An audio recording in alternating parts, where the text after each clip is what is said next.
Buenas tardes, buenas noches a todos. Bienvenidos a la sesión número 2 del curso sobre el cambio climático, discapacidad y rehabilitación de Sustain Our Abilities, SOA o SOA. Me llamo Mariana Velázquez, soy médica general de Colombia y hoy tengo el honor de moderar este evento tan importante.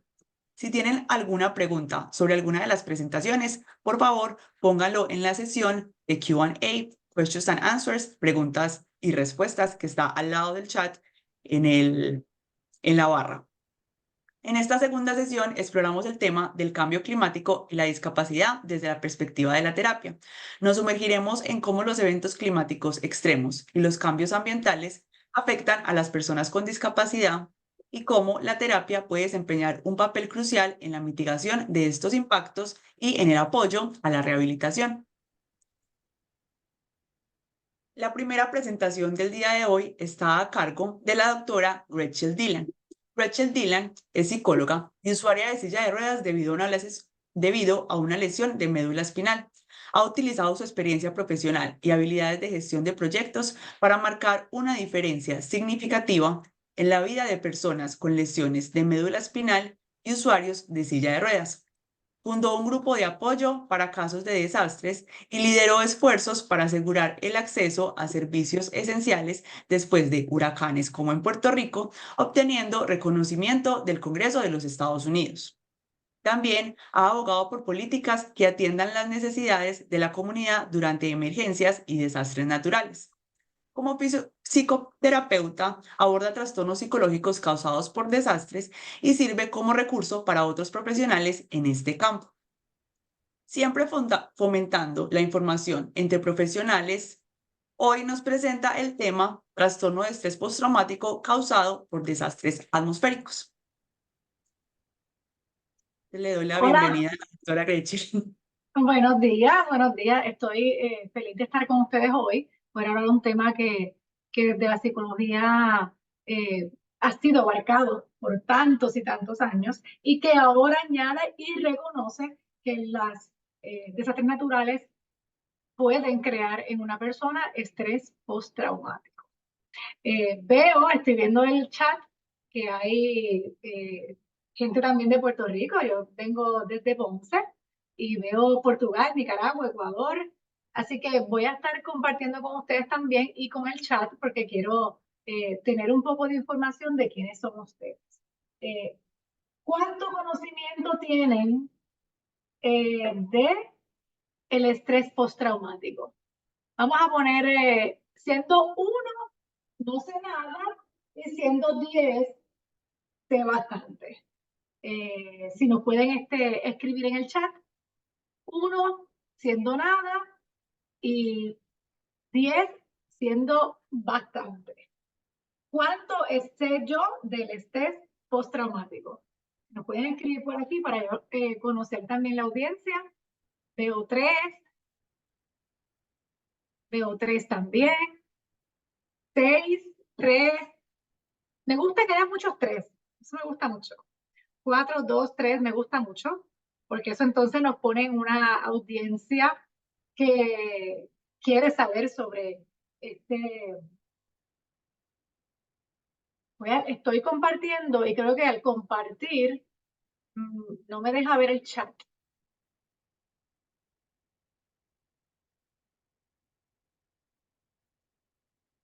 No, dejé de ver el chat ahora por. Ok, aquí lo pude traer otra vez. ¿Están viendo la presentación?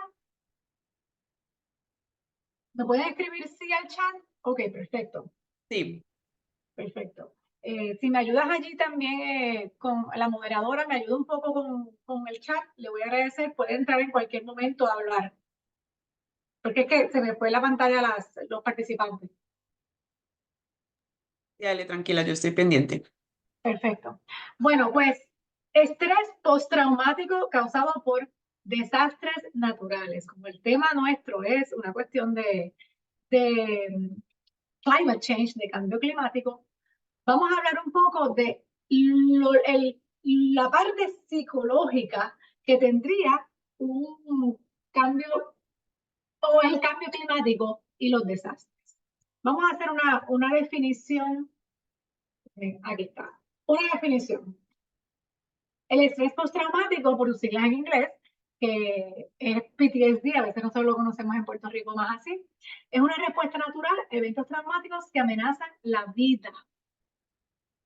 También podemos añadir que pueden ser pérdidas, bienes también. El estrés también de no solamente yo tener amenaza a mi vida, sino también tener una amenaza a otras personas o vidas y otros bienes. Los desastres atmosféricos que pueden desencadenar este tipo de estrés debido a la pérdida de hogares, pérdida de bienes, seres queridos, medios de vida y la sensación de pérdida de control sobre la situación.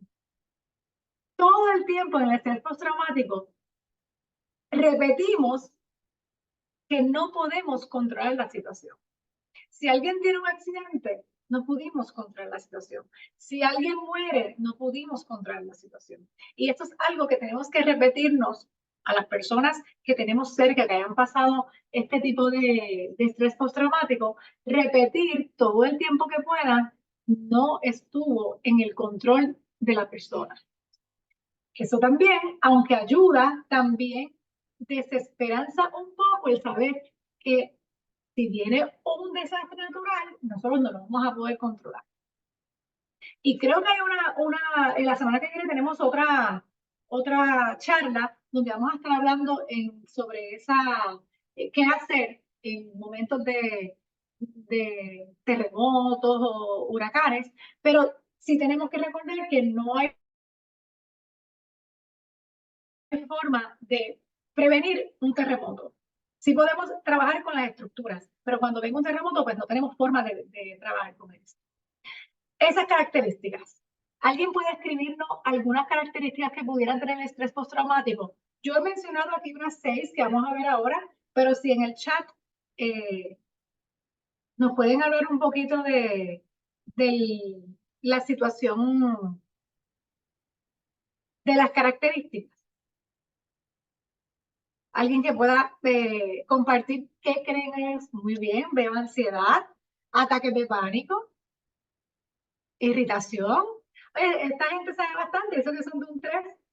Esa me gusta mucho, dificultad para conciliar el sueño. Y es porque tiene que ver con el círculo circadiano.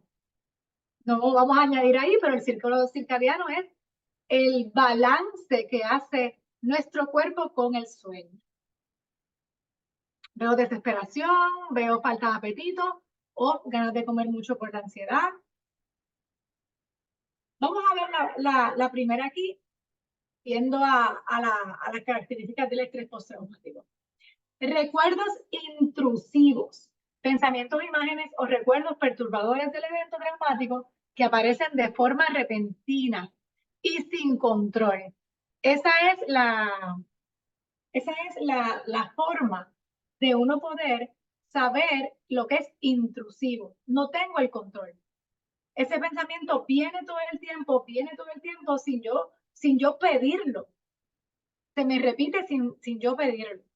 Las pesadillas y los flashbacks, experimentar sueños perturbadores relacionados con el evento traumático, tener flashbacks. ¿Ustedes saben lo que son flashbacks? Ser una palabra en inglés. ¿Tienen ideas de lo que son? Si nos pueden escribir algo aquí, sé que a veces todos los hemos tenido de alguna manera, un recuerdo, algo que nos trae una escena que viene porque nos pusimos unos zapatos y nos acordó tal cosa, unos tenis con los que nos caímos y no queremos ponernos otra vez esos tenis. Veo aquí revivir escenas, muy bien, recuerdos o vistas del pasado, y recuerden que cuando estamos hablando del estrés postraumático, esos recuerdos o vistas del pasado son intrusivas. No es que yo, por ejemplo, veo algo y traigo el recuerdo, yo misma decido traer el recuerdo. No, es que en estos casos, cuando hablamos de estrés postraumático, el recuerdo viene sin yo pedirlo. Vamos a la próxima. La evitación. Evitar deliberadamente situaciones, personas o lugares que recuerden el evento traumático. Si yo pasé por un pasillo y en ese pasillo me caí, y claro, pudo haber sido algo más exagerado, pero me caí, yo voy a evitar pasar, no solo por este pasillo, voy a evitar pasar por todos los pasillos que sean similares. Hipersensibilidad. Sentirte constantemente alerta, nervioso o tenso. Esto puede manifestarse en la dificultad para conciliar el sueño, lo vemos ahorita. Irritabilidad, respuestas de sobresalto, exagerado o dificultad para concentrarse. También, cuando nosotros tenemos menores que tienen un estrés postraumático, pues como la dificultad para concentrarse es tanta por los recuerdos que vienen como flashbacks, pues entonces un menor no va a poder concentrarse bien en la escuela y vamos a tener un problema académico por un pensamiento o un trauma no trabajado.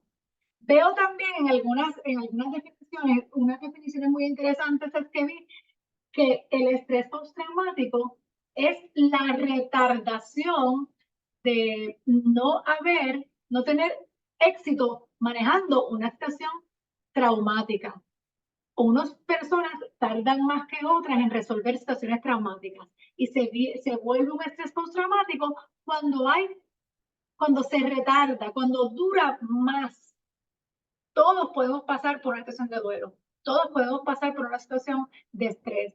Sin embargo, cuando nos dura esa sensación, más tiempo con una persona o más tiempo con una persona en la misma situación, entonces podemos hacer un diagnóstico de estrés postraumático.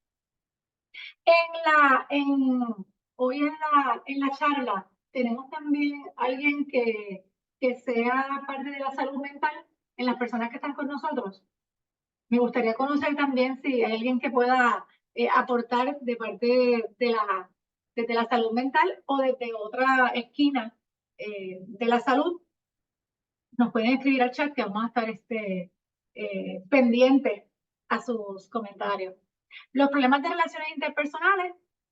Veo enfermera, qué chévere. Me imagino que usted ya ha visto esta situación de las relaciones interpersonales.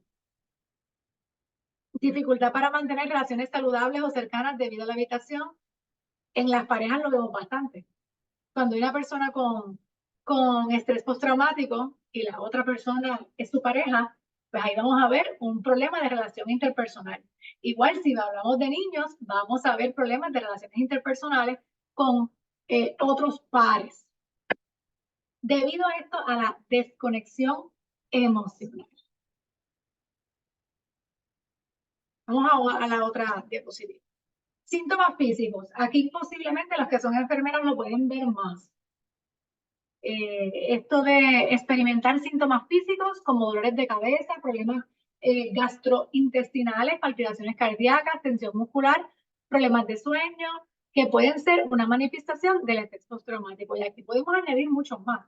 Pero sí es importante que una persona, que ustedes sepan que una persona que tiene estrés postraumático sí pudiera tener síntomas físicos, somatizar estas características de las que habíamos antes y convertirlas a situaciones físicas, desde la mentalidad o desde un problema mental a una situación física.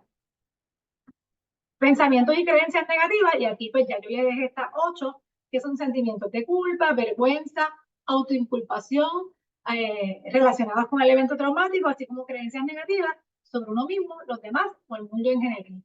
En caso de los desastres naturales, podemos ver entonces cómo tenemos las creencias negativas o la culpa de no estar en un lugar de más protección. Y lo hemos visto aquí en Puerto Rico especialmente, que hemos pasado por tanto huracán y últimamente un terremoto que tuvimos hace unos 3 años, si vemos esta culpa de que si hubiera hecho tal cosa, no hubiera perdido la casa, no hubiera perdido el bien. Porque como les comenté, el estrés postraumático no es por muerte nada más, es por las pérdidas. Y hay personas que no manejan las pérdidas bien, como otras personas que pueden manejar una nueva realidad, que es parte de las teorías, trabajar con la nueva realidad. Bueno, ¿cuántos conocen lo que es el DSM-5? Pueden levantar una manita. Yo como quiera les voy a explicar, pero para también ir conociendo a la audiencia, el DSM-5, me pueden ver por aquí, yo tengo es un libro para algunas personas que están, nosotros en Estados Unidos y Puerto Rico, usamos el DSM-5. Este es el manual de desórdenes mentales. Ahora mismo estamos en nuestra quinta edición TR. Sé que otras personas que están en la audiencia usan el CI10. Sí, yo entiendo que conoces lo que es el DSM-5, que es la versión americana.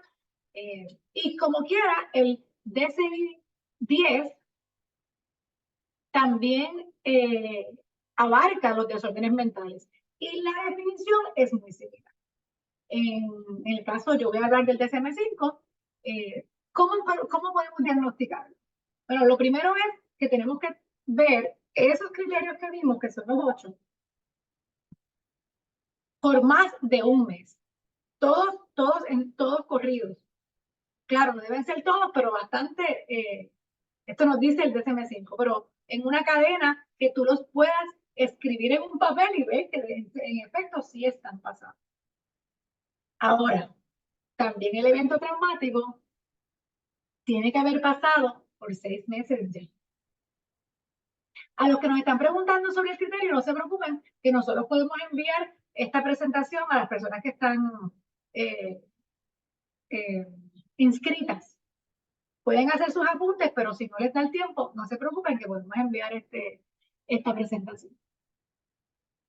Pasa el desastre, pasa el evento, que es traumático para todos, que podría ser traumático para todos. Si la persona a los 6 meses todavía no puede trabajar la situación, no se sienta con las herramientas, va de mal en peor, pues entonces hay que ver que después de esos 6 meses no hubo un buen manejo, no tiene manejo sobre el trauma, entonces entramos nosotros a poder diagnosticar un estrés postraumático. Y también unirlo con que tenga las características. Vamos al próximo. Quiero añadirle algo más. Cuando hay el estrés postraumático, que hablamos ya de las pasadas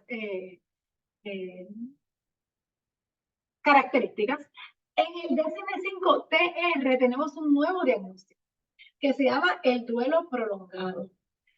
Aunque el duelo prolongado habla de la muerte, habla de la pérdida de alguien, sí se puede combinar muy bien con la pérdida de vida, con la pérdida la pérdida de no poder tener lo que antes tenía. Así que sí podemos hacer una mezcla de estos dos diagnósticos y en ese caso pudiéramos diagnosticar duelo prolongado. Yo sé que no es una charla para psicólogos, pero para que ustedes tengan una idea que sí existe estrés postraumático prolongados. Para algunos teóricos, una de las razones de por qué el duelo prolongado no estaba en el DSM-5 o los pasados DSM era porque nadie podía darle tiempo a los duelos. Muchos psicólogos lo criticaban. Así que no entraba a ser un trastorno porque no querían darle tiempo al duelo o a la pérdida.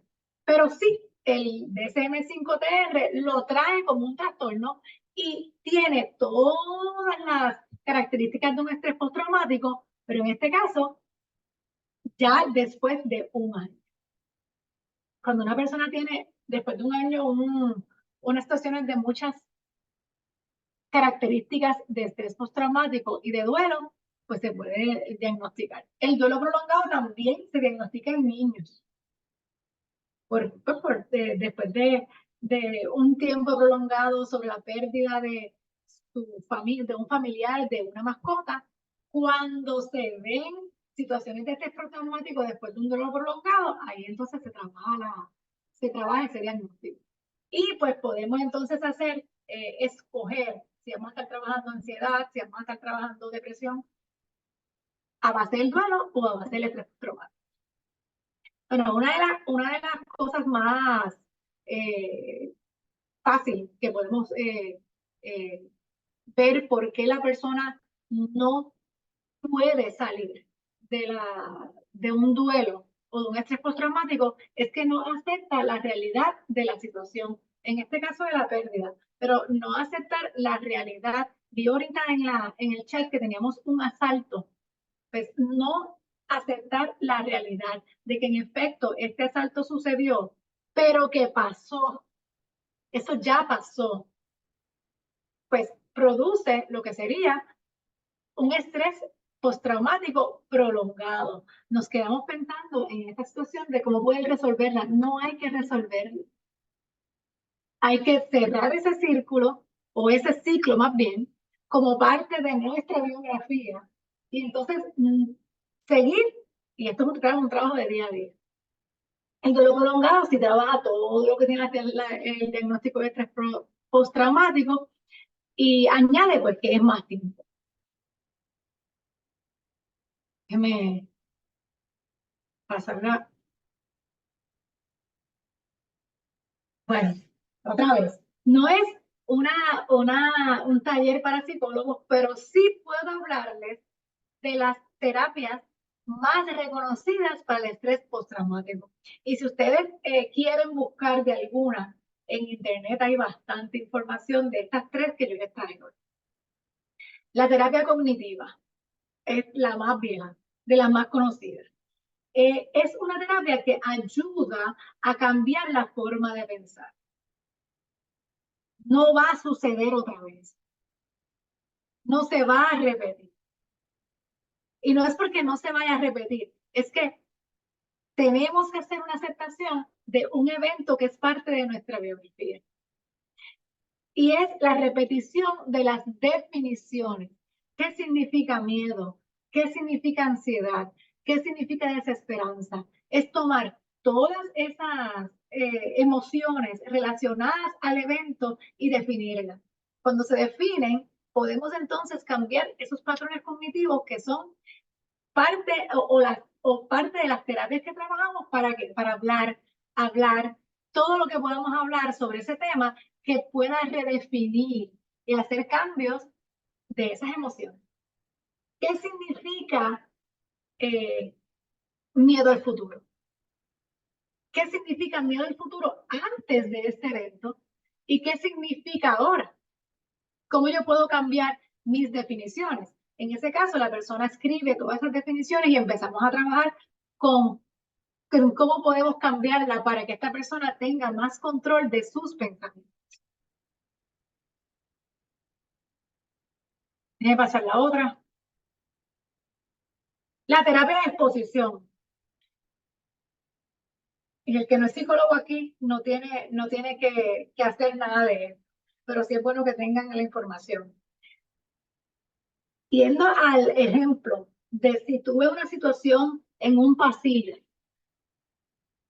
podemos llegar hasta la terapia tan física como llevar a la persona a pasar por el mismo pasillo. Aquí lo que dice es que hacemos primero unas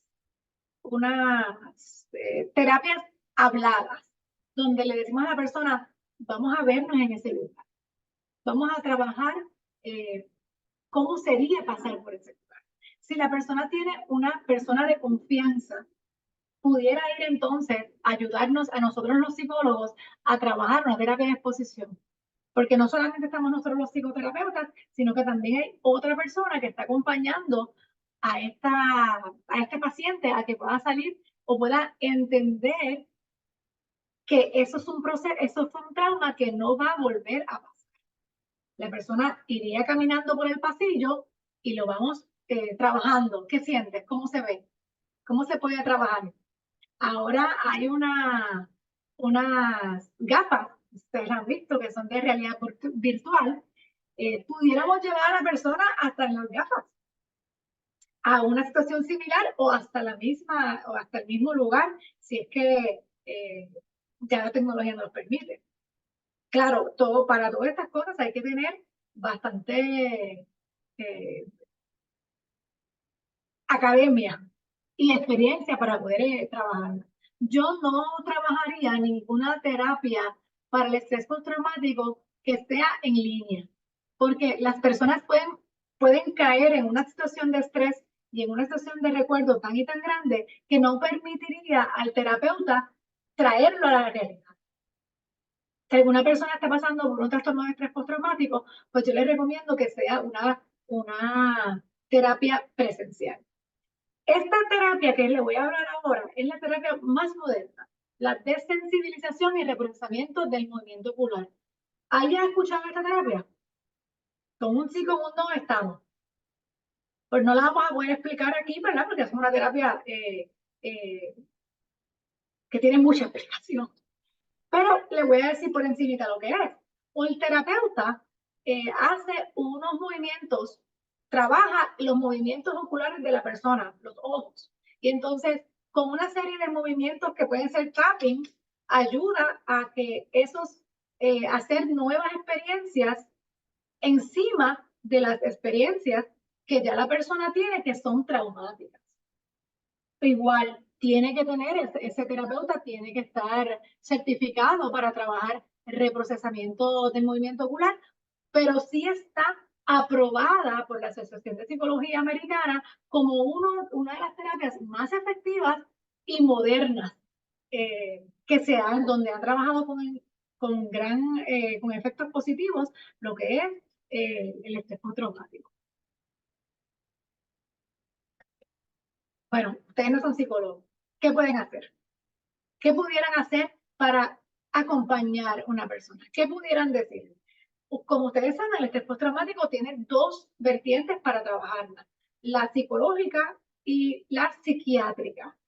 Si la persona lo requiere, lo necesita, no pasa nada. Puede usar medicamentos que se trabajen el estrés postraumático en el caso de la ansiedad para que pueda dormir, en el caso de que le esté trayendo otro tipo de problemas físicos. Sí es muy recomendado que en este tiempo la persona sí pueda usar medicamentos, pero si en sus manos está, diga a la persona, ya tú fuiste a alguien que te pueda ayudar químicamente por medio de la farmacia para el problema que tiene el físico. Porque muchas personas buscan medicamentos que tienen de una familiar, ya voy a dormir con esto o me voy a quitar la ansiedad con esto porque a esta persona le funciona. Son cosas que sí podemos decir sin tener que ser psicólogos. Romper el ciclo. Ya, ¿cuánto tiempo le vas a dar? Vamos a hacer otras cosas diferentes. El ciclo no tiene por qué llegar a ser tan largo. Si tú buscas ayuda, hay una oportunidad de que el ciclo sea más corto. Continúa en contacto. Estas personas también empiezan a estar más solitarios porque no se sienten bien. Entonces sienten que tienen que estar riéndose en lugares donde no están cómodos. Por eso también empiezan los ataques de pánico. Por eso es que empiezan todas estas cosas de estar en lugares donde la gente molesta. Continuar en contacto puede ser un gran consejo para alguien que se sienta que este trauma puede volver a pasar. Y bueno, en la cuestión de esto, de huracanes, todas estas cosas que pasan a un país o pasan a un territorio muy grande, tenemos la ventaja, no sé cómo decirlo ¿verdad? La ventaja dentro de un desastre, que como es un grupo grande, sí pueden hacer grupos de apoyo. Así que decirle y rápido. En el caso de huracán María que hubo en Puerto Rico, sí, como todo el mundo estaba pasando por con un gran problema traumático, recuerden que tiene que pasar 6 meses del evento, porque el trauma va a estar todo el país, porque acaba de pasar un evento. Pero sí se puede, como es un país el que está en estrés postraumático, sí podrán las personas hacer diferentes grupos de apoyo de mujeres, de niños que estén pasando por el mismo o que estén incluidos dentro del territorio. Bueno, los dejo con esto. Cada duelo es también todos los duelos anteriores. Cuando hablamos con personas con impedimentos, muchos de ellos no necesariamente nacieron con un impedimento. Puede haber sido un accidente, puede haber sido una amputación, puede haber sido una discapacidad adquirida. Cuando hay una pérdida nueva, todas las pérdidas se reactivan. Para una persona, las situaciones son como una cascada que de cada trauma va empeorando el trauma anterior. Por eso de cada trauma debe ser transitado, no resuelto, sí transitado. Y esos quedan como unas cicatrices, parte de su biografía, parte de lo que, del cuento que tenemos en nuestra vida. Si nosotros logramos tener, no voy a decir la palabra control, pero o lo más controlado posible, el estrés postraumático luego de un desastre como estos, nosotros sí vamos a poder controlar esos otros duelos. Un duelo buen trabajado, no hay por qué volver a él. Y bueno, podemos hablar de trauma por lo que se ha perdido, pero también podemos hablar de la incertidumbre de lo que se puede perder.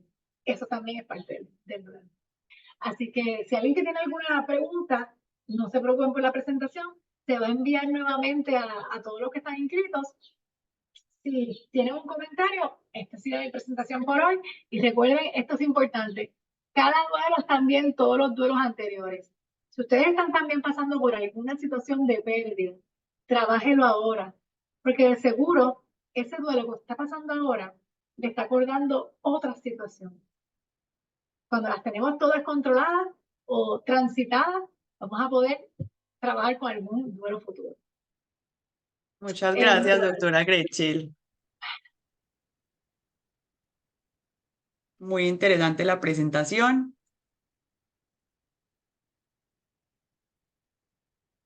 Bueno, a continuación, la segunda presentación está a cargo de la licenciada Melania Ron. Ella nos va a hablar sobre la práctica de la terapia ocupacional sostenible. Melania es una terapeuta ocupacional senior en el Centro de Rehabilitación para Adultos del Instituto de Investigaciones Neurológicas Raúl Correa en Buenos Aires, Argentina. Ella trabaja en rehabilitación neurológica desde 1995 y coordina la unidad de terapia ocupacional en esta institución. Sus principales áreas de experiencia se encuentran en la rehabilitación de adultos y la evaluación de programas. Participa en diversas investigaciones, tanto locales como multicéntricas, y actualmente también imparte cursos de formación para terapeutas ocupacionales en el campo de la rehabilitación neurológica. Buenos días, doctora. Hola, buen día. ¿Se me escucha? Sí, señora. Perfecto. Ahí compartí la presentación. Veamos si se ve.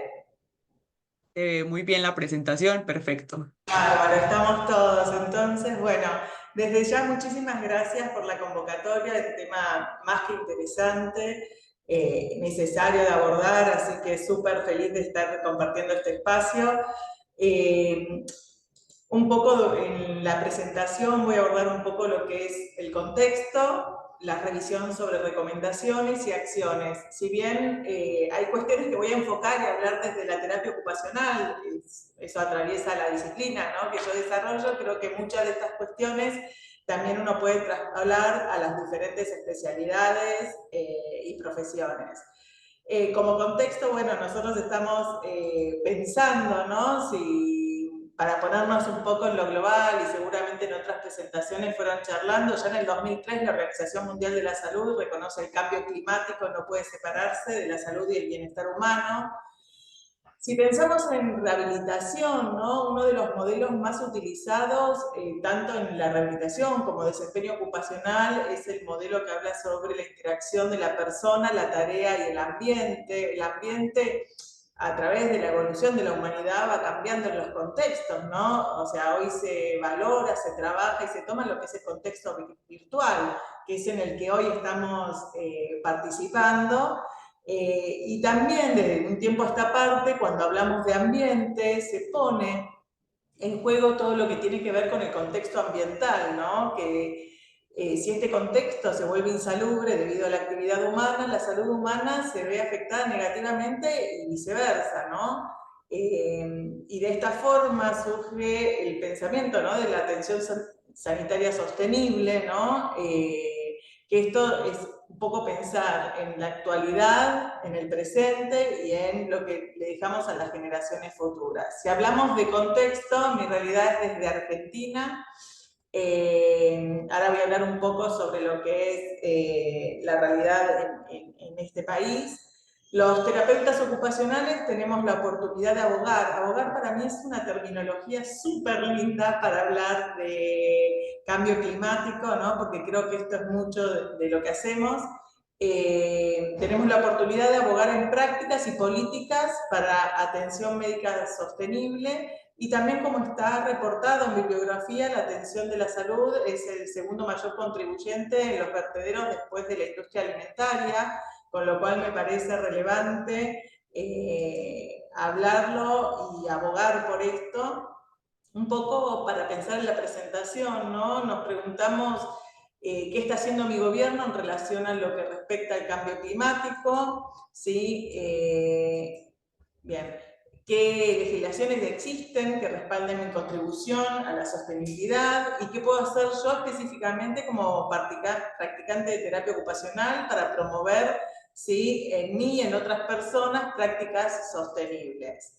Si pensamos desde Argentina un poco para tener contexto, bueno, es un país que hoy está en una profunda crisis económica y política, esto determina mucho el contexto y las posibilidades, pero en relación a lo que son políticas públicas, sí, las políticas están alineadas a los Objetivos de Desarrollo Sostenible de las Naciones Unidas. La Organización Panamericana de la Salud en Argentina reconoce que es primordial que el sector de la salud se sume al diseño de políticas públicas y acciones eficientes y coordinadas en la lucha contra el cambio climático, tanto en el área de la adaptación como en la acción de mitigar esto.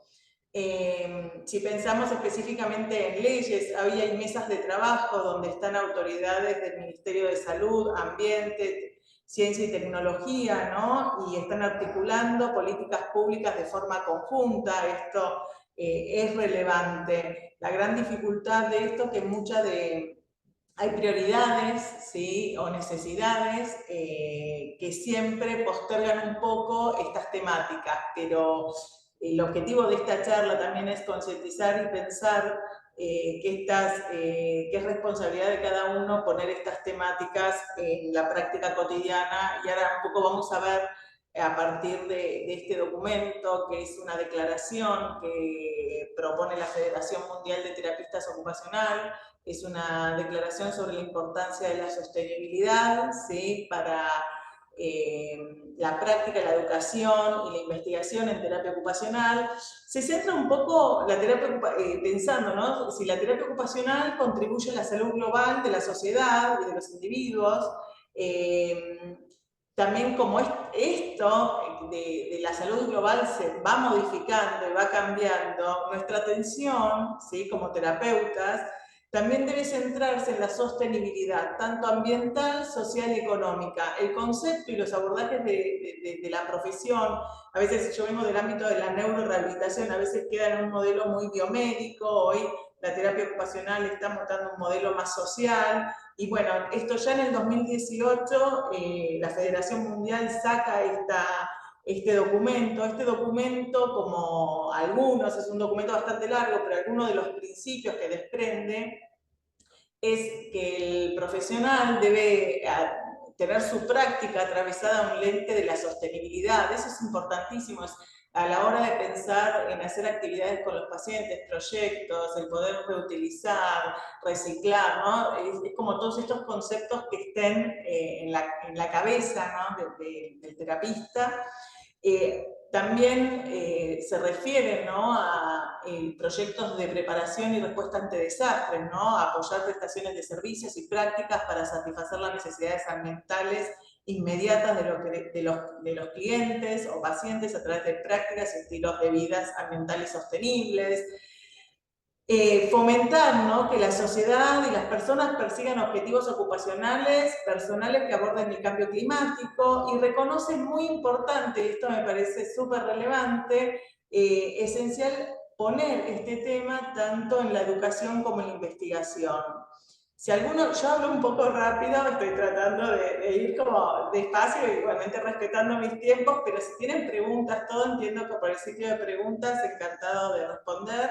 Bueno, este documento se va a basar, le habla a 3 grandes grupos: al terapista, al profesional, al clínico, al docente, ¿sí?, de terapia ocupacional, que al docente, ¿qué le dice? Que esto hay que ponerlo en la agenda y tenés que hablar de terapia ocupacional sostenible, ¿sí?, de los efectos del cambio climático en el contexto del paciente, cliente, cómo fomentar algunas cuestiones de la comunidad, cómo hacer entornos, ¿sí?, sostenibles. Pero yo me voy a detener un poco más, porque mayormente soy clínica, me voy a detener un poco más, y es lo que vamos a ver un poco de acciones desde lo clínico. Y a los terapeutas ocupacionales, la Federación Mundial le pone como estos puntos donde primero tenés que conocer qué es una terapia ocupacional sostenible, cuál es el significado de participar, de hacerlo, cuáles son los factores individuales, culturales y contextuales que conducen a enfermedades no saludables, ¿no?, que van a dar estilos de vida, ¿sí?, ocupacionales insostenibles. Comprender los beneficios colaterales para la salud pública de los estilos de vida de consumo de carbón, y sobre todo la capacidad de utilizar habilidades profesionales para guiar a individuos y comunidades a toma de decisiones que favorezcan estilos de vida sustentables. También decíamos que habla en relación a qué investigación es necesaria en terapia ocupacional en relación a sostenibilidad. Voy a mencionar un trabajo en relación a esto más adelante en la charla. Y después, ¿qué dice? Que las organizaciones de TO tienen que apoyar la investigación y promover, ¿sí?, a nivel internacional la sostenibilidad en terapia ocupacional. Bien, si estamos hablando tanto de sostenibilidad, me parecía importante, ¿no?, definirlo, ¿no? La sostenibilidad se refiere a la capacidad del ser humano de vivir y prosperar sin amenazar la capacidad de las generaciones futuras de vivir y prosperar de manera similar. Desde terapia ocupacional, cuando se piensa en sostenibilidad, se habla de participar en ocupaciones saludables y significativas sin amenazar la disponibilidad del recurso para futuras generaciones, y que las futuras generaciones tengan las mismas oportunidades de ejercer esas ocupaciones de forma similar. Si pensamos en que mi práctica, yo soy terapista ocupacional, trabajo con adultos en rehabilitación neurológica, pero mi práctica es basada en la evidencia, centrada en la persona, pero también quiero decir que mi práctica ocupacional es una práctica sostenible. Lo que yo debería hacer, según esta declaración, es contribuir a disminuir o mitigar, ¿sí?, el daño ambiental a través de estilos de vida insostenibles, adaptarnos, ayudar a los servicios de TO tienen que ayudar a adaptarse a las consecuencias de los cambios ambientales. Eso hoy cada vez tenemos más de esto, y más de esto tenemos que pensar a la hora de trabajar accesibilidad en la vivienda, acceso al contexto, acceso al puesto de trabajo, a la universidad en relación a esto. Otro de los conceptos es eliminar la actividad innecesaria para disminuir la huella de carbono y desarrollar competencias profesionales para hacer prácticas basadas en cuestiones sostenibles. Bien, esto es un poco cuando empecé a leer sobre este tema, lo primero que uno busca, ¿no?, es la práctica basada en la evidencia. La mayor evidencia claramente está dada por países desarrollados, con alto poder económico, donde hacen revisión. Este es un estudio que es una revisión sobre trabajos publicados de terapia ocupacional y sustentabilidad. Hubo 14 trabajos, la mayoría son de países desarrollados, pero ellos definen como, identificaron 4 maneras de contribuir. Uno es adaptándonos, otra es cooperando, explorando y advertir. Y lo que esta revisión sugiere es continuar la importancia de desarrollar investigación en este campo. Pero un poco para seguir la presentación, yo tomaba este trabajo publicado por un grupo británico que propone 4 principios de práctica sostenible. Fue propuesto por este autor, Mortimer, en el 2010, y habla de lo que es prevención, concientización, eliminar la actividad inútil y disminuir el impacto de la huella de carbono. En relación a lo que es prevención, es como pensarlo como diferente, ¿no? Claramente en rehabilitación tenemos que abogar por prácticas profesionales de calidad. ¿Y esto qué significa? Seguir estándares internacionales, práctica basada en la evidencia, centrado en la persona, usar predictores de recuperación, aplicar, ¿no?, la importancia de la formación de los profesionales, el conocimiento de protocolos, estar alineados siempre a un proceso de razonamiento clínico con check, recheck y la implementación de escalas. Y que todo esto, ¿no?, que es lo que por ahí uno conoce en el mundo de la rehabilitación, favorezcan intervenciones que reduzcan, disminuyan o generen prevención en lo que son complicaciones secundarias. Cuando uno hace la revisión de la bibliografía, sabemos que cuando un paciente tiene complicaciones secundarias generas más costo económico al sistema de salud y también hoy se pone sobre el tapete el costo que tiene que ver en relaciones ambientales. Por ahí es un paciente que necesite más traslado al hospital, más gastos de insumos médicos, etcétera, etcétera, y eso también tiene un impacto ambiental aparte de un costo económico.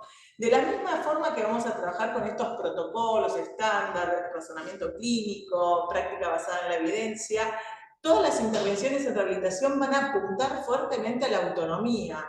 Bueno, yo soy TO, me encanta que el paciente pueda ser súper autónomo, pero yo también sé de los beneficios de calidad de vida, costo económico, son pacientes que incurren en menos problemas en salud mental, etcétera, etcétera, etcétera. Hay mucha evidencia científica en relación a esto y sobre todo, una vez que logras autonomía, disminuís la carga del cuidador, que también tiene su desgaste y sus costos. Cuando pensamos también en prevención está el gran tema, ¿no? Cuando uno dice productos de apoyo, productos de tecnología asistiva. Nosotros acá en Argentina estamos alineados a lo que es el proyecto ALATA, el proyecto GATE, la realidad, y alineados un poco a las propuestas de la Organización Mundial de la Salud, ¿no? Pero bueno, en Argentina yo puedo hablar un poco, porque tengo experiencia mayormente de países limítrofes, con Uruguay, Chile, Paraguay, Perú, Bolivia. El mayor problema por estas regiones tiene que ver más con el acceso y la provisión, el mantenimiento y las reparaciones, que es un poco el objetivo fuertemente que se está trabajando en cuanto a lo que es productos de apoyo. En Argentina es un país bastante grande y en mismo Argentina no tenemos la misma realidad en Buenos Aires que en el resto del país. Entonces, fuertemente estamos trabajando con políticas para favorecer acceso, provisión de los productos y reparación. Abocándonos a lo que es tecnología de asistencia para el reciclaje. La realidad es, a veces por falta de recursos, nosotros, y un poco yo acá lo pongo así como ayudas memorias, cada región tiene sus propios recursos y sus propias necesidades. Nosotros reciclamos tecnología, no sé si lo hacemos por una cuestión más en favor, ¿sí?, al cambio climático, el control ambiental, sino por necesidad, ¿sí?, de recursos, muchas veces. Por ahí para resaltar, ¿no?, que en mi experiencia uno ve que hay mucho producto de apoyo abandonado sin usar. Eso es contaminación ambiental también. Y se genera mucho eso porque hay un mal, esto que decíamos en prevención, razonamiento clínico, prescripción, y por lo complejo que es esta charla no habla específicamente de eso, ¿no? Pero creo que como profesionales debemos formarnos y capacitarnos para no caer en cometer los errores, porque los cambios propios del paciente, las prescripciones inadecuadas, las modificaciones del entorno del paciente. El paciente por ahí vivía en el sur de Argentina, de mucha montaña, etcétera, etcétera, después se muda a la capital, entonces la silla de rueda que le indicaste no es la adecuada dependiendo de un contexto del otro. Los cambios tecnológicos, ¿no?, que siempre como que van creciendo y por ahí la tecnología que le ofrecimos al paciente, que en ese momento era necesaria, es reemplazada por una con mayor sofisticación, y bueno, todos queremos tener lo último porque generalmente es más rápido, más veloz, tiene más posibilidades, y que eso va a favorecer la participación. Bueno, pero ¿qué pasa con todo lo otro? Bueno, acá es un poco el gran mundo de la tecnología asistiva. Nosotros creemos fuertemente en lo que es el reciclaje, ¿sí? Tanto de instalaciones como equipamiento. Yo trabajo en un hospital grande y nosotros hacemos mucha, como profesionales, gestión de equipamiento, de espacio físico, de consumo de energía en espacios físicos. Tenemos horarios en los cuales uno tiene que tener las luces encendidas o no. Estamos trabajando todo en un proyecto si con todo esto que los pacientes hacen de bicicleta puede generar algo de energía que abastezca algún otro equipamiento de los gimnasios. ¿Sí? Pensamos mucho en lo que es la reutilización activamente, ¿sí? Maximizar la vida útil, o sea, cuando elegimos comprar algo o invertir, pensamos, bueno, en estos conceptos.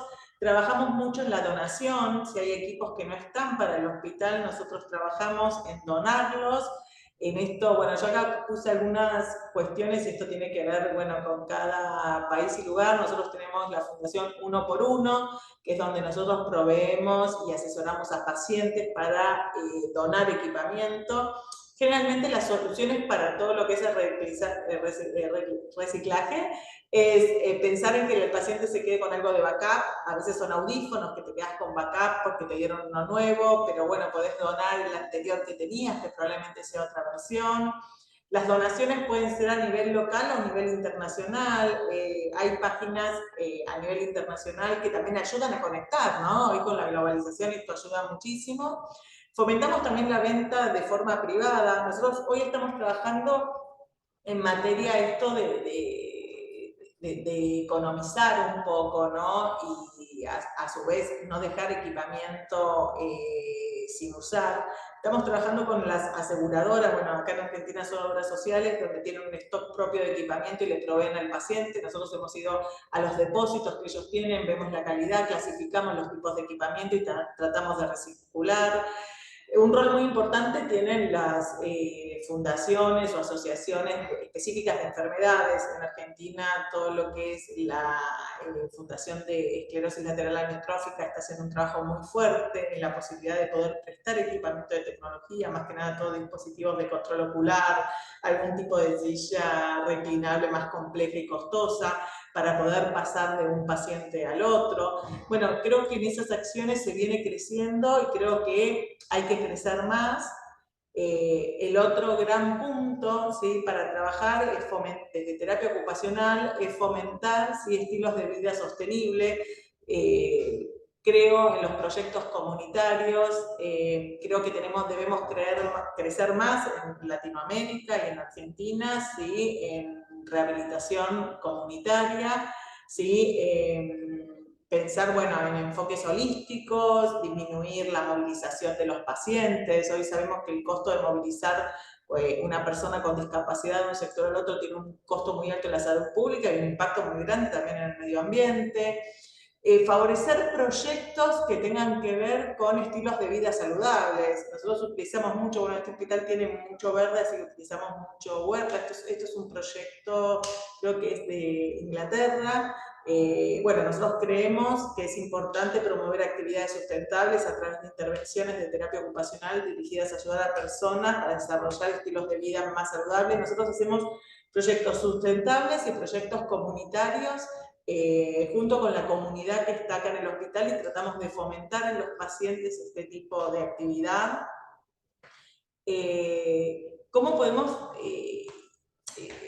de muchas formas podemos disminuir, ¿no?, reducir, ¿no?, la huella de carbono, pero me pareció excelente linkearlo con esto que hoy se habla tanto y después de la pandemia tuvo un boom muy grande, todo lo que tiene que ver con la telemedicina o telerehabilitación, o medicina a distancia, ¿no?, como uno lo quiera llamar, ¿no? Pero bueno, hay diferentes evidencias científicas en relación a esto. Desde mi experiencia hablo, y acá en Argentina yo creo que es la modalidad híbrida, ¿no?, un poco de telerehabilitación y presencialidad ayuda, ¿sí?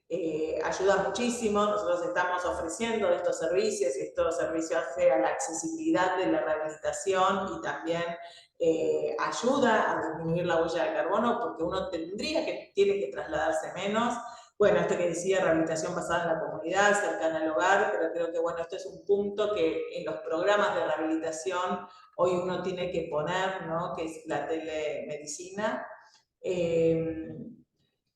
Y solo un poco a modo ya de ir cerrando, si bien hablamos que hay directrices y políticas a nivel nacional, están alineados a consensos internacionales. Después que la práctica profesional esto debe fomentarse desde la educación, la investigación, desde los profesionales, desde la práctica. Yo creo que las acciones son individuales y cada acción individual puede tener un significado, un impacto significativo, ¿sí? En el cambio. Y a modo de conclusión, ¿no? Pensar, para los que estuvimos acá participando, ¿no? Cómo hoy podemos pensar cuál es nuestro conocimiento sobre lo que es la sostenibilidad en terapia ocupacional, reflexionar sobre la relación en la ocupación humana con la salud y el bienestar humano, cuál es la percepción en relación a los estilos de vida, ¿sí? Que afectan tanto al medio ambiente. El terapeuta ocupacional trabaja mucho sobre hábitos ocupacionales, rutina diaria, fomentar, ¿no?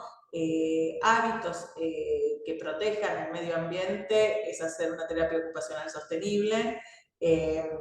Otra de las cuestiones que debemos reflexionar es cómo esta sostenibilidad va a influir en los contextos culturales y sociales, y después hacer como una reflexión sobre qué estilos de vida laborales tenemos, si son saludables y sostenibles. Creo, solo a modo de terminar, con esta frase, ¿no? Esforzarnos para ocupar el lugar que nos corresponde como agentes de cambio social. Reflexionemos si nuestra práctica profesional es una práctica sostenible desde el momento de hacer cualquier intervención con el paciente. Bueno, muchísimas gracias por su atención, espero haber estado clara. Y muchas gracias, doctora Melania. Estaba muy interesante la presentación. Bueno, nuestra tercera presentación está a cargo de Liala Kadeli. Ella en este momento no puede estar con nosotros hoy, pero nos dejó un video pregrabado. Ella es fisioterapeuta y su presentación habla sobre el cambio climático, cómo abordar sus repercusiones y estrategias en fisioterapia. Ella es una fisioterapeuta italiana que obtuvo su licenciatura y maestría en fisioterapia de la Universidad de Tris y Siena en Italia. Su experiencia incluye una significativa participación en ayuda humanitaria, rehabilitación y empoderamiento comunitario. Ha ocupado roles clave en organizaciones como Lesiones de Médula Espinal en Australia, donde actualmente lidera un proyecto sobre reducción de riesgos de desastres inclusivos para personas con discapacidad. Además, forma parte de la Unidad de Respuesta de Emergencia de la Cruz Roja Alemana, ha colaborado con el Comité Internacional de la Cruz Roja y ha liderado iniciativas para coordinar unidades de respuesta sanitaria y facilitar la transferencia segura de poblaciones vulnerables durante crisis como el conflicto de Ucrania 2022 a 2023. Actualmente, ella está avanzando en su educación a través del programa de Maestría de Discapacidad e Inclusión ofrecido por la Universidad de Deakin en Australia.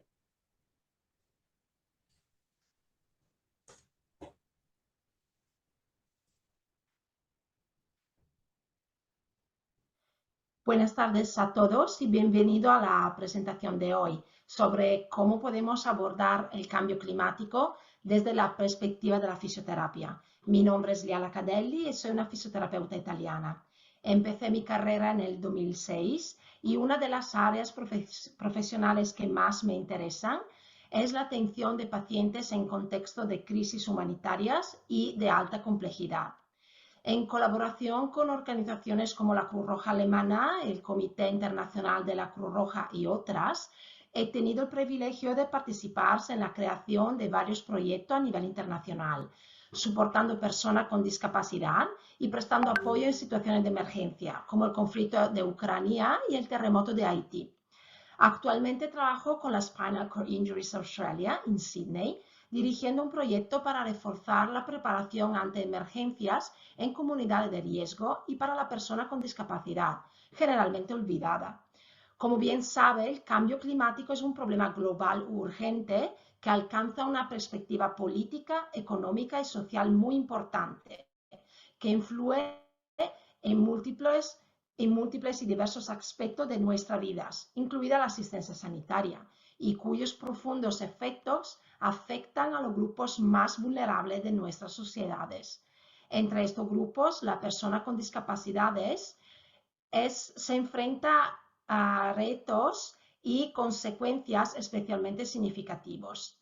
Hoy exploraremos la relación entre el cambio climático y fisioterapia, estudiando cómo podemos utilizar este campo para intervenir y como mínimo mitigar los efectos adversos que el cambio climático inflige en nuestra salud y en la salud de la persona con discapacidad. Veremos algún ejemplo de adaptaciones y estrategias de mitigación y me centraré particularmente en el proyecto que actualmente dirijo en Australia. En relación al proyecto de reducción de riesgo de desastre que actualmente coordino, enmarcado en lo que se denomina gestión inclusiva de riesgo con enfoque en persona con discapacidad o Disability Inclusive Disaster Risk Reductions, podemos considerar que esta es una herramienta que permite adaptar los planes de emergencias a las necesidades especiales de la persona con discapacidad, incluyéndolos en la gestión y definición de las estrategias de reducción de riesgo de desastre y su gestión.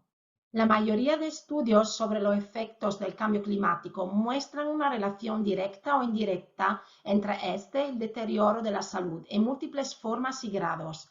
Se prevé que entre el 2030 y 2050 más de 250.000 personas morirán anualmente debido al cambio climático y por esta razón se ha señalado el cambio climático como la mayor amenaza para la salud humana del siglo XXI.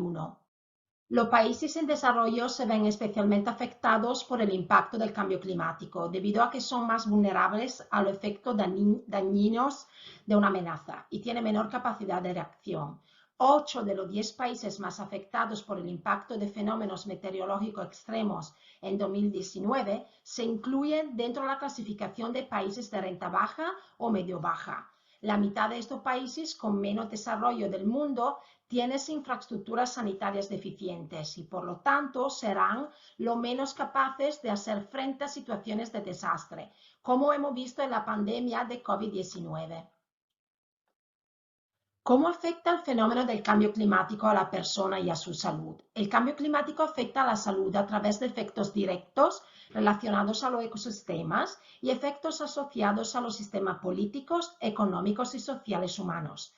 Entre los efectos del cambio climático relacionado con la salud, cabe citar los siguientes. Los efectos directos del calor, el aumento de las temperaturas y las olas de calor más frecuentes e intensas cada día pueden provocar más síntomas y muertes relacionadas.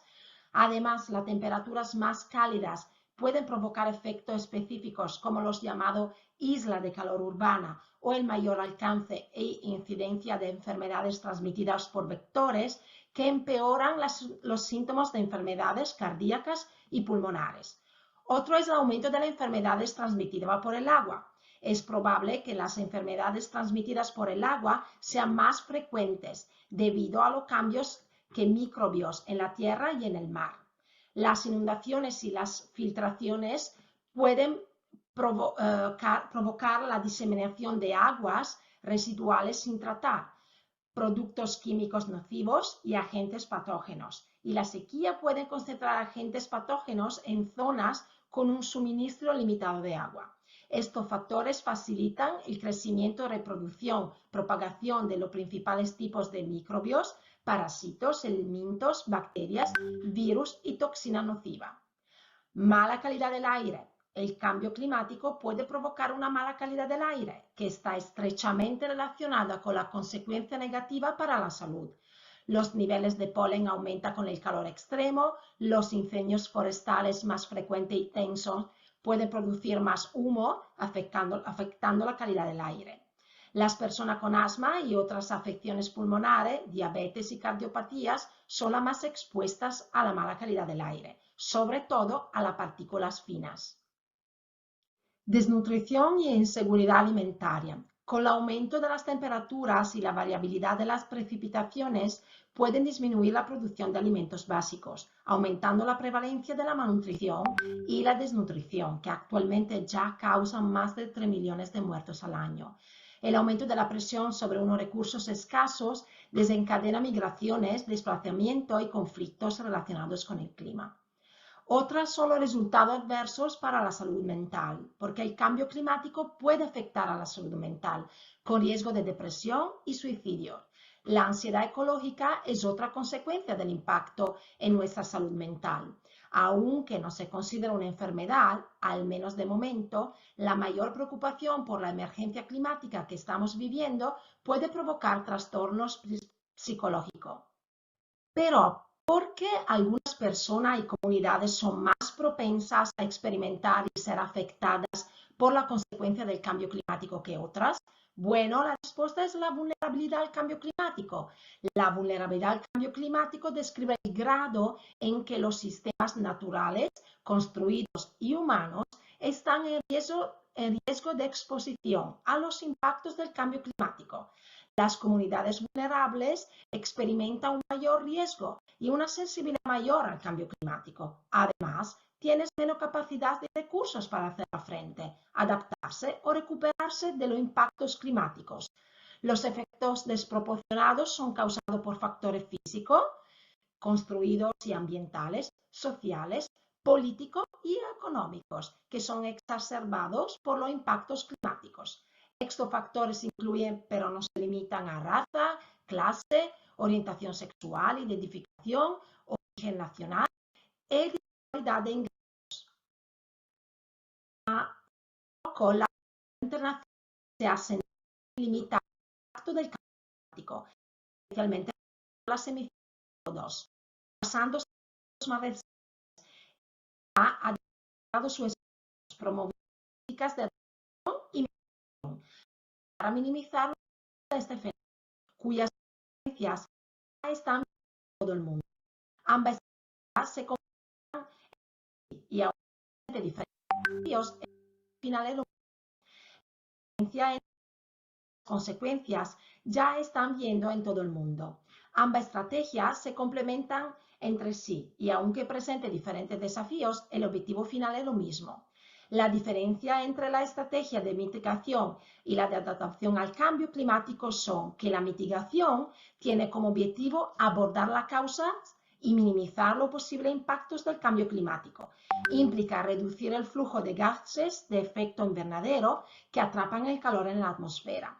El objetivo de la mitigación es evitar una interferencia humana significativa en el clima de la Tierra. Los beneficios para la salud de la mitigación incluyen la reducción de la contaminación del aire, la reducción de los riesgos para la salud ocupacional y ambiental derivados de la extracción de combustibles fósiles, el aumento de la actividad física, la mejora de la salud mental, de las dietas más saludables y la reducción de los efectos derivados de la isla de calor. Adaptación significa ajustarse a la vida en un clima cambiante, lo cual implica adaptarse al clima actual o futuro, reduciendo nuestros riesgos frente a los efectos dañinos del clima. Se centra en cómo reducir los efectos negativos del cambio climático y aprovechar cualquier oportunidad que surja. Algún ejemplo de adaptación en salud pública son promover programas de campañas de prevención durante los días de calor para la población más vulnerables, como personas con discapacidad y personas mayores, o analizar las capacidades actuales de gestión y monitores de incendios forestales. O sea, desarrollar sistemas que permitan de anticipar mejor los eventos futuros de incendios forestales para comprender el rango de emisiones de material particulado predictivo. Donde la estrategia de mitigación no logra alcanzar los objetivos de contención de emisiones, la resiliencia climática será clave para mitigar los impactos. Algunas intervenciones simultáneas logran beneficio en la mitigación, la adaptación y la salud. Todas las disciplinas tienen un papel que desempeñar en la adaptación y mitigación del cambio climático, incluida la fisioterapia. La World Physiotherapy, que es un organismo global que incluye 128 organizaciones de fisioterapia y que representa a 625.000 fisioterapeutas en todo el mundo, ha reconocido el cambio climático como un factor importante en la salud humana e insta a los profesionales a tomar medidas inmediatas al respecto. El razonamiento detrás de este llamamiento es que la fisioterapia, la salud global y el medio ambiente no puede pensarse ni practicarse de forma separada. Para todos los profesionales de la salud, incluidos los fisioterapeutas, hay una necesidad mayor de incluir la sostenibilidad del planeta en las rutinas diarias. El cambio climático influye en la fisioterapia de diversas maneras. El aumento de la frecuencia de desastres naturales puede llevar a más lesiones que requieren rehabilitación. Los cambios en las temperaturas y la calidad del aire puede exacerbar las condiciones respiratorias, requiriendo tratamiento de rehabilitación especializados. Las alteraciones en las infraestructuras y los sistemas de salud pueden obstaculizar el acceso a los servicios de terapia. Y la función del fisioterapeuta en el ámbito de la prevención se está volviendo cada vez más central y importante para garantizar la salud y el bienestar del paciente. ¿Cuáles son algunos ejemplos de estrategias de adaptación y mitigación en fisioterapia? Bueno, en fisioterapia la estrategia de mitigación puede incluir promover opciones de transporte activo como caminar o andar en bicicleta para los pacientes, con el fin de reducir la dependencia de los combustibles fósiles para desplazarse, o implementar prácticas de eficiencia energética en las instalaciones de terapia, como el uso de fuentes de energía renovable y la reducción de residuos. Abogar por políticas que apoyen prácticas de atención médica sostenibles y que reduzcan la huella del carbono del sector sanitario. La estrategia de adaptación puede incluir desarrollar protocolos para la rehabilitación por desastre, incorporar opciones de telemedicina para garantizar la continuidad de la atención durante eventos climáticos extremos o alteraciones de la infraestructura, o implementar protocolos de gestión del estrés por calor para pacientes que hacen ejercicio al aire libre en climas más calurosos.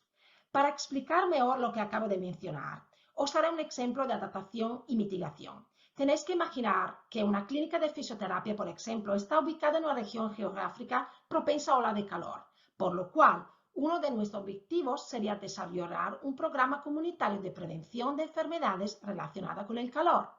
Si queremos aplicar una estrategia de mitigación, reducirá el consumo de energía en la clínica, optimizando los sistemas de aire acondicionado y utilizando fuentes de energía renovable para las intervenciones. Usando una estrategia de adaptación, podemos educar a los pacientes sobre cómo reconocer signos de enfermedades relacionadas con el calor y modificar sus rutinas de ejercicio durante el clima cálido. Otro ejemplo importante de estrategia de adaptación relacionado con mi papel como fisioterapeuta es el proyecto que estoy liderando con la Spinal Cord Injury Australia en New South Wales, que tiene como objetivo preparar a la persona con discapacidad en caso de emergencia, como desastres naturales. Entre las diferentes estrategias de adaptación que podemos adoptar para contrarrestar los efectos del cambio climático, la preparación para emergencia es una de ellas. El número de emergencias y desastres naturales que enfrentamos a nivel mundial ha aumentado en los últimos años y los eventos extremos e intensos se han vuelto más frecuentes.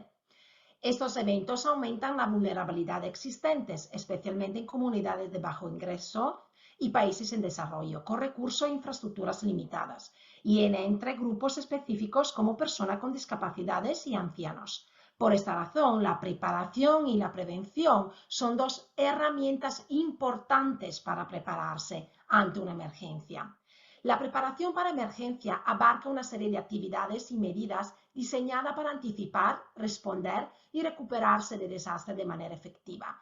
Esto incluye desarrollar sistemas de alerta temprana, establecer planes de evacuación, almacenar suministros esenciales y coordinar los esfuerzos de respuesta de emergencia. Si bien la preparación para emergencia es crítica para todo tipo de desastre, se vuelve aún más importante cuando consideramos a la persona con discapacidades. La preparación para emergencia sirve como una estrategia de adaptación crucial frente al cambio climático. La persona con discapacidad suelen ser afectada desproporcionalmente por los desastres por diferentes razones. Muchas de estas personas están socialmente o logísticamente aisladas, frecuentemente enfrentan múltiples barreras como la falta de sistemas de advertencia de evacuación accesibles, carencia de transporte apropiado, refugios que no son accesibles y la falta de equipo y atención médica necesaria para su bienestar.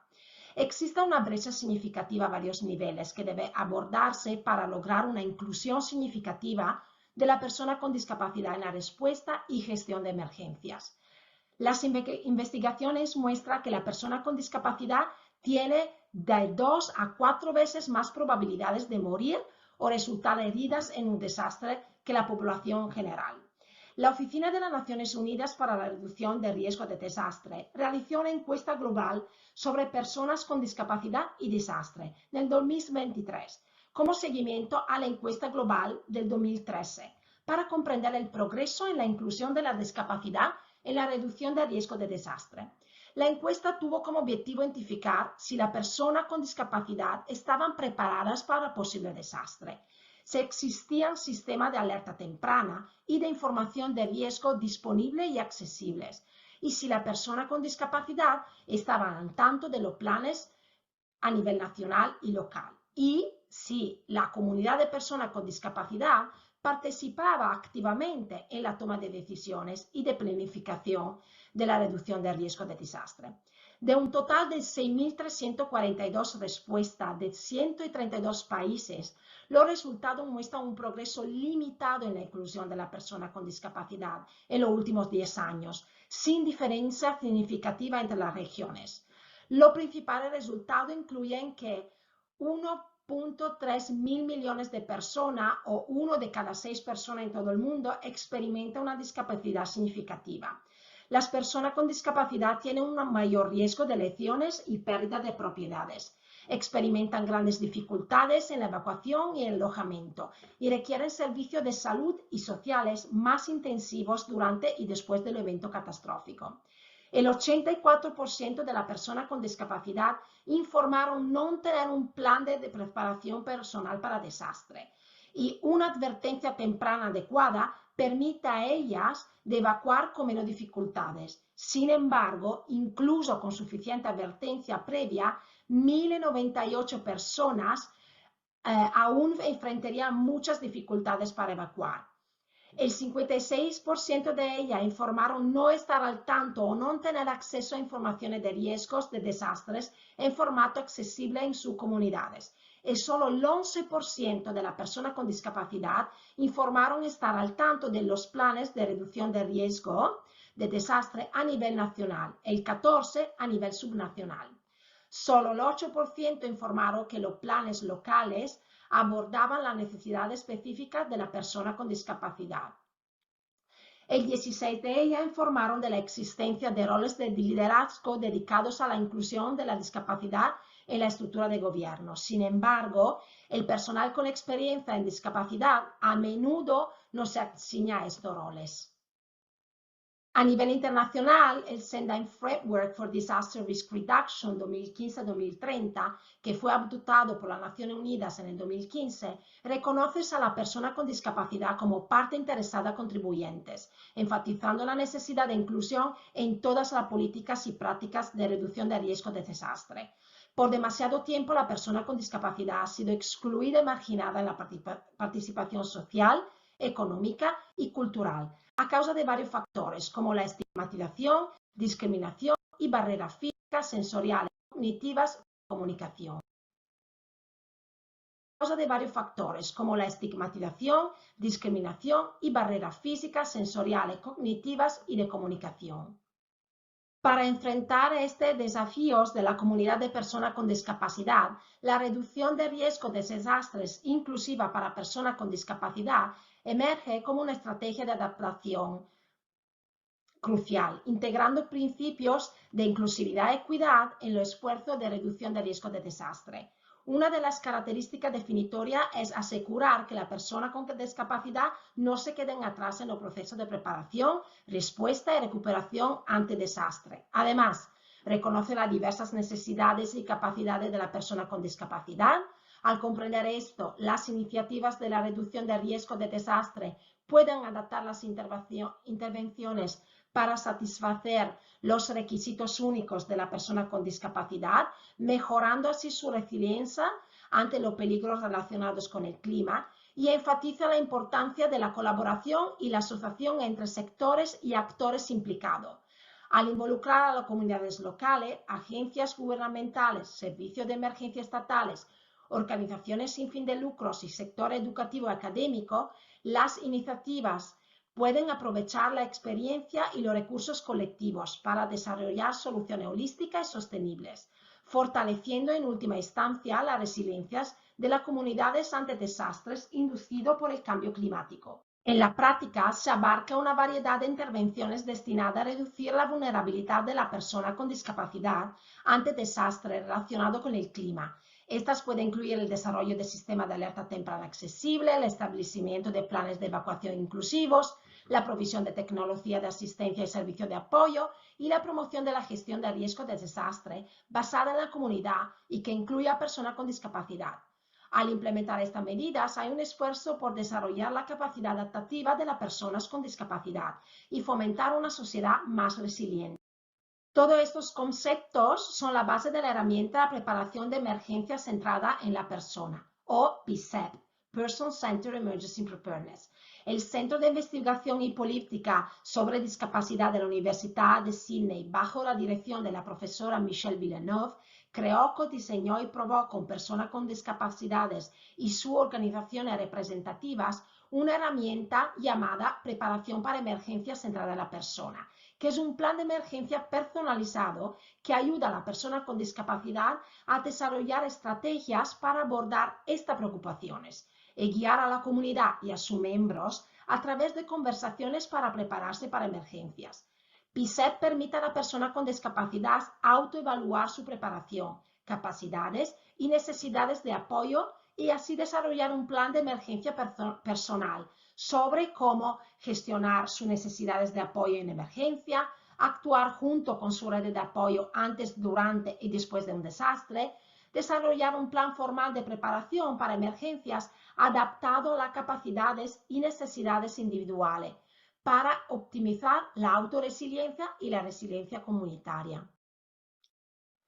PCEP se centra en las capacidades, no en las discapacidades, y en eliminar barreras que aumentan el riesgo para la persona con discapacidades y otros grupos con mayor riesgo en emergencias.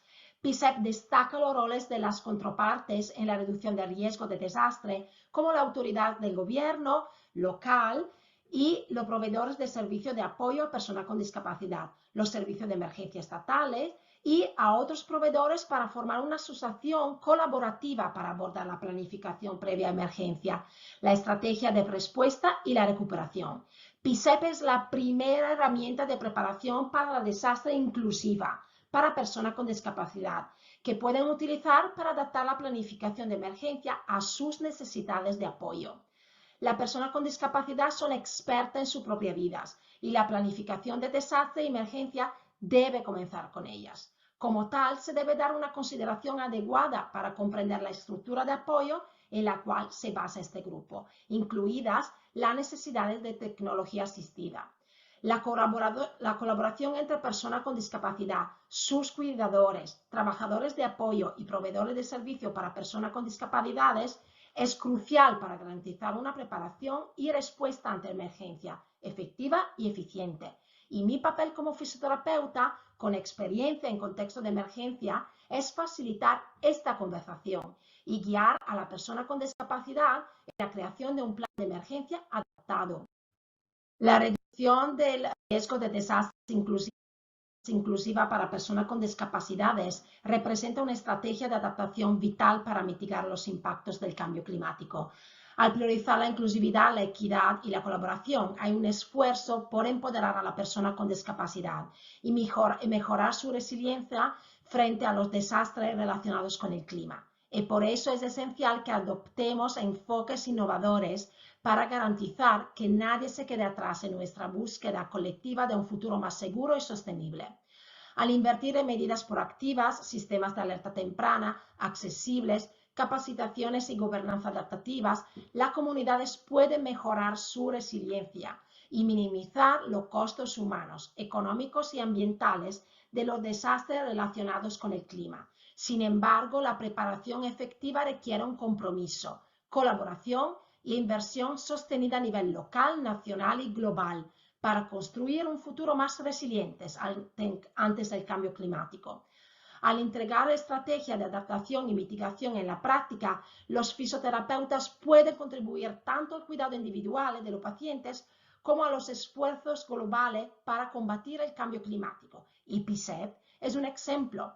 Para concluir, Abordar el cambio climático en la fisioterapia requiere la colaboración entre diversos actores interesados. Los fisioterapeutas, por ejemplo, pueden colaborar con los responsables de urbanismo para diseñar comunidades peatonales que fomenten la actividad física y reduzcan las emisiones de carbono, o también, como en mi caso, facilitar procesos de preparación para personas vulnerables en caso de desastres naturales.